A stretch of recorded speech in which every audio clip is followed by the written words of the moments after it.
Pemirsa, pasca 2 tahun kewenangan pengelolaan SMA dan SMK negeri diambil alih pemerintah provinsi, pelaksanaan penerimaan peserta didik baru PPDB Kisru. Kalangan pendidikan mendesak dan mendorong pemerintah Bali segera menyusun perda pendidikan untuk memberi kepastian hukum terhadap pengelolaan pendidikan di Bali. Ketua PGRI Bali Igede Wentan Arya Suda menyatakan, sejak kewenangan SMA SMK negeri menjadi wewenang pemerintah provinsi, setiap pelaksanaan PPDB Kisru.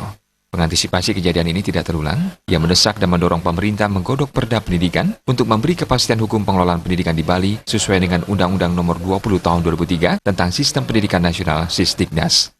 Keberadaan perda menjamin kepastian hukum pelaksanaan berbagai hal di lapangan, termasuk dalam PPDB. Selama ini Permendiknas dinilai mengatur kebijakan tanpa melihat kondisi daerah. Nah, karena SMA SMK ke provinsi, tentu setelah perda nanti bisa dilahirkan, PPDB diatur melalui peraturan gubernur.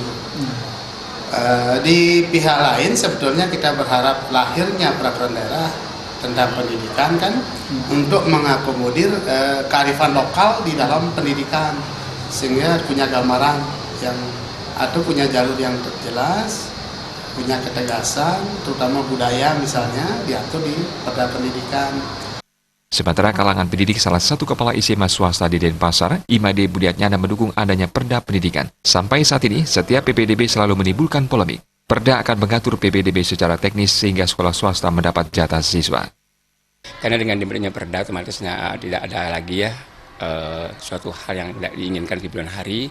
Dengan perda tersebut otomatis sebagai langkah atau sebagai pedoman untuk melakukan sesuatu khususnya PPDB. Jokandi